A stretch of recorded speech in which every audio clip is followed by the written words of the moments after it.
साथियों, दूसरी ओर अब मैं आप सबसे बात करना चाहता हूं। साथियों, एक तरफ इन्होंने हमारे युवाओं को रोजगार से दूर रखा, एक तरफ हमारे छोटे बच्चों को शिक्षा से दूर रखने की कोशिश करी। ये आप लोगों को इन मुद्दों पे बात नहीं करने देना चाहते। आपका ध्यान भटकाने के लिए क्या बात करते हैं? हमारी माताएं, आप ध्यान से सुनिएगा, ये आपको मुफ्त में राशन देने की बात करते हैं। हमारे घर में सबसे ज्यादा किस चीज की जरूरत है? अनाज की। हम किस लिए कमाते हैं? ताकि अपना पेट भर सके। इन्होंने क्या सोचा कि रोजगार नहीं देंगे, पढ़ाएंगे लिखाएंगे नहीं, राशन दे देते हैं, चुपचाप निपट जाएगा मामला। और साथियों, अब ये चुपचाप से कुछ नहीं निपटने वाला।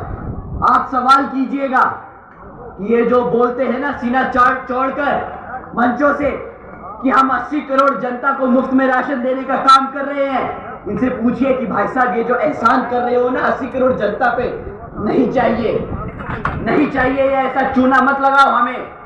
पूछिए क्यों मैं चूना बोलता हूं। आप लोगों को कितने का राशन मिलता होगा? 500। 13 रुपया। आपको मैं बोलता हूं महीने में वो 1000 रुपए का राशन दे देते हैं। बहुत ईमानदार लोग हैं ना, बहुत ज्यादा, हाँ बहुत ज्यादा ईमानदार है। 5 किलो का आटा देते हैं, मैं कहता हूं तेल भी देंगे, चीनी भी देंगे, गैस सिलेंडर भी देंगे। आपको 1000 रुपये से ज्यादा का राशन नहीं मिलता, 1000 रुपये से ज्यादा का राशन नहीं मिलता। पर अगर साल में अगर 1000 रुपए के हिसाब से भी लगा ले तो 12,000 से ज्यादा रुपए का राशन नहीं बनता। मानते हैं साथियों? क्यों हमारी माताएं बहनें, बताइए 12,000 से ज्यादा रुपए का राशन तो नहीं बनता ना साल का। पर अगर आपकी क्लास 4 की नौकरी लगी होती तो महीने का कितना कमाते? कम से कम 15 से 20,000 रुपया, कम से कम 20,000 रुपया। बिल्कुल 35,000 रुपए सफाई कर्मचारी को दिया बहन जी ने।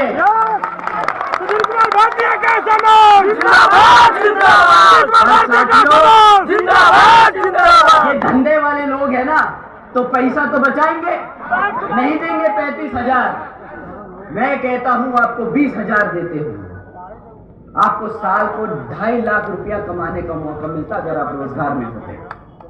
मुफ्त में राशन देके 12,000 रुपए का राशन दिया, 12,000 का राशन दिया और 2.5 लाख का चूना लगा दिया।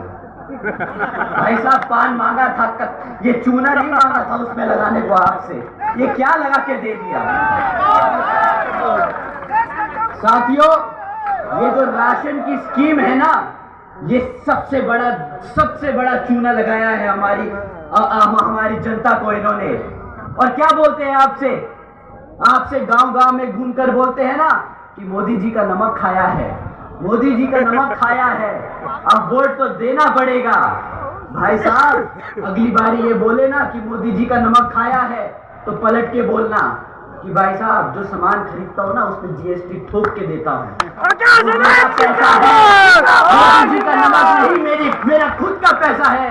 तुमने कुछ नहीं किया, गद्दारी की है हमारे साथ, गद्दारी की है।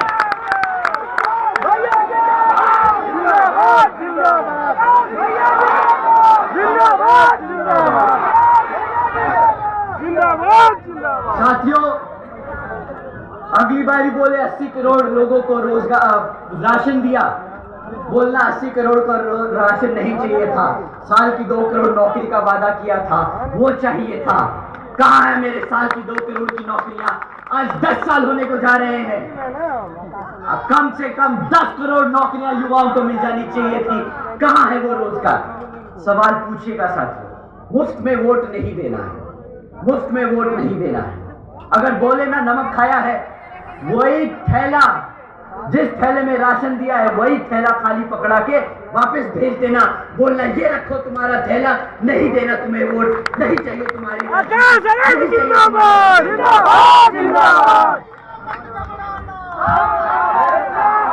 नहीं घबरा रहा मेरे भाई, मुझे पता है तुम मेरे साथ हो, नहीं घबराऊंगा।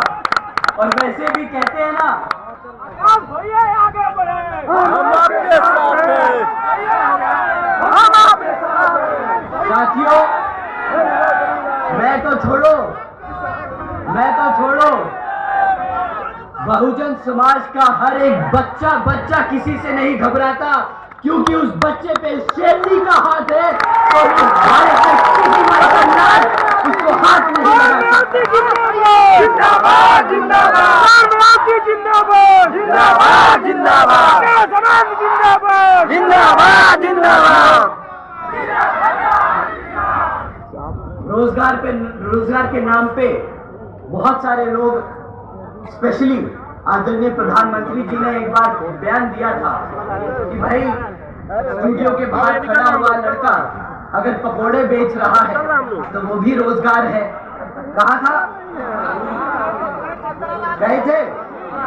तो इसी अगर लॉजिक को माने, अगर इसी चीज को मान ले, तो भाई चौराहे पे कटोरा लिए खड़ा आदमी जो भीख मांग रहा है वो भी रोजगार है। और साथियों, वो दिन दूर नहीं, अगर प्रधानमंत्री जी दोबारा आ गए ना तो पूरा देश चौराहे पे खड़े होकर भीख मांग रहा होगा, और तब भी ये लोग मंचों से खड़े होकर बोल रहे होंगे हमने पूरे देश को रोजगार देने का काम किया। साथियों, 2 मिनट मैं महंगाई पे लूंगा।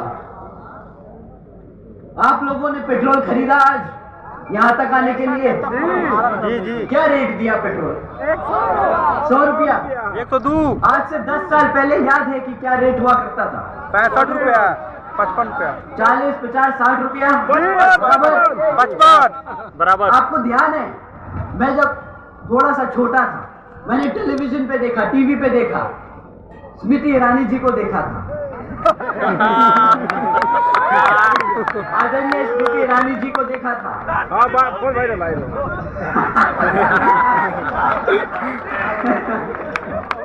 उन्होंने हरकतें वैसी ही करी।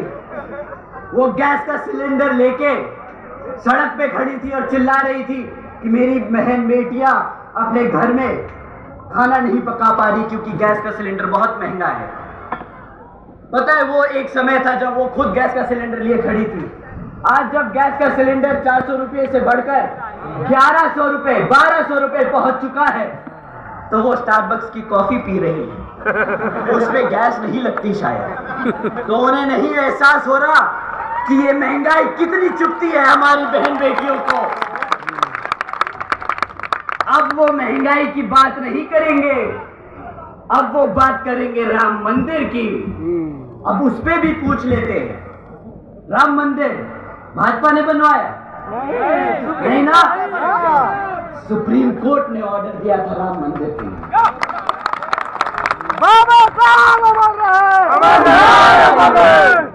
राम मंदिर को बनाने के लिए पैसा किसने दिया? भाजपा ने, जनता ने, यहाँ की जनता ने दिया ना।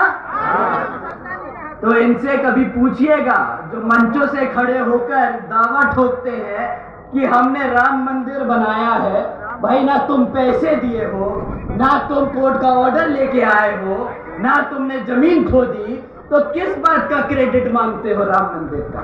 पर घमंड पूरा है, घमंड पूरा है। बोलते हैं हम राम लल्ला जी को अयोध्या लेके आए। वाह भाई, अब तुम इतने बड़े हो गए हो कि तुम एक भगवान को लेकर आओगे। वाह,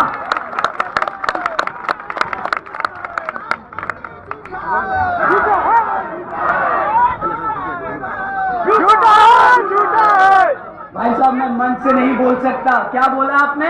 नरेंद्र मोदी झूठा है, नरेंद्र मोदी झूठा है, प्रधानमंत्री जी क्या है? झूठा है, झूठे हैं? अरे ऐसे मत बोलो, प्रधानमंत्री जी हैं यार, क्या बात कर रहे हो?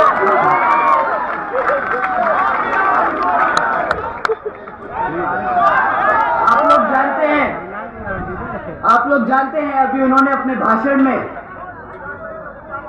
हमें बोला, हमें क्या, उन्होंने बोला जो भी लोग बुलडोजर की सरकार को नाम ले रहे हैं, प्रधानमंत्री जी ने बोला कि योगी जी की सरकार को जो लोग बुलडोजर की सरकार से बदनाम कर रहे हैं, उन लोगों को अपनी आंखें खोलनी चाहिए और देखना चाहिए कि किस तरह योगी जी ने यहाँ उत्तर प्रदेश में कितना उद्योग पैदा किया है, उद्योग पैदा किया है। हमने आंखें खोली, उनके भाषण सुनने के बाद हमें लगा हम ही गलत थे शायद। हम इतनी सारी न्यूज पढ़ रहे थे, हम अपने लोगों से मिल रहे थे, पूछ रहे थे बेटा क्या कर रहे हो आजकल, बोले भैया फ्री राशन का इकट्ठा कर रहे हैं। पर ठीक है, मोदी जी ने कहा तो हमने आंखें खोली और पढ़ा। अपनी आंखें खोल के देखा तो पता चला पिछले 1 साल में यहाँ उत्तर प्रदेश में अकेले ही 65,000 से ज्यादा हमारी बहन बेटियों पर अत्याचार के केस दर्ज हुए। वाह मोदी जी, हमने